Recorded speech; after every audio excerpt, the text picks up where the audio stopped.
Ipinanganak noong 1933 sa Denver, Colorado sa Amerikanang ina at amang Pinoy. Lumaki at nag-aral sa Mabini, Pangasinan hanggang siya ay maipasok bilang extra sa Sampaguita Pictures hanggang ipakilala sa kanyang unang pelikula entitled Madam X. Sa kanyang kahanga-hangang talent at napakagandang mukha, siya na ang naging pinakamaganda at pinakamainit na leading lady of the 50s. Nakapareha ang pinakasikat na leading men ng Pilipinas: Ramon Revilla, Fred Montilla, Rick Rodriguez, Pancho Magalona, Luis Gonzalez. As Comedy King, Dolphy nakagawa ng mahigit na 150 pelikula at ginawaran ng mga natatanging parangal mula sa iba't ibang prestigyosong award-giving bodies. Siya na nga ang maituturing na isa sa pinakahinahangaang reyna ng pelikula at telebisyon. Isang kinikilalang haligi at inspirasyon ng industriya. At ngayon, with the different characters she made famous through the years, ikinararangal ng buong industriya at ng asap kapamilya na magbigay pugay sa isang pinakamamahal na kapamilya. The one and only movie queen, Miss Gloria Romero.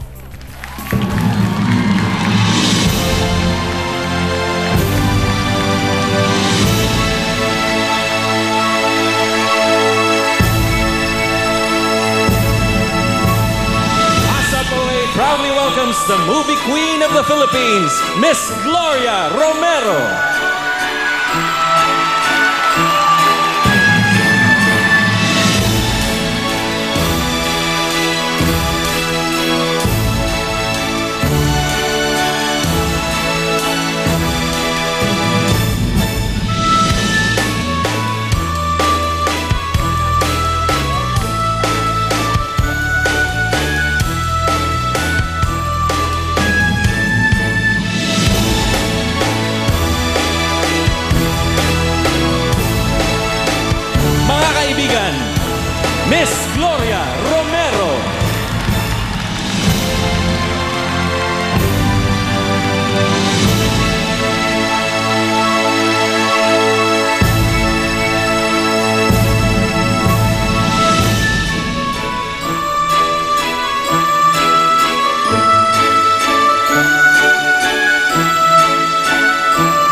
Pag siya'y di mo kinahabagan, ay ako na ang siyang magmamahal. Sa pagsintang ayaw mong dinggin, bakit ako ang naniningning?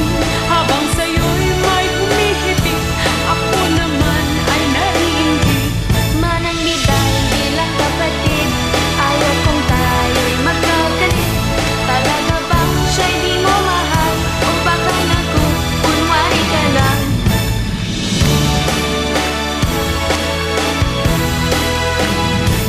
Manangliday, kitang-kita ko, yaong binatang baliw sa'yo.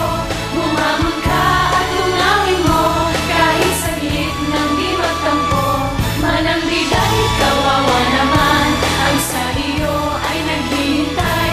Pag siya'y di mo kinahabagan, ay ako na ang siyang magmamahal. Pag siya'y di mo kinahabagan, ay ako na ang siyang magmamahal.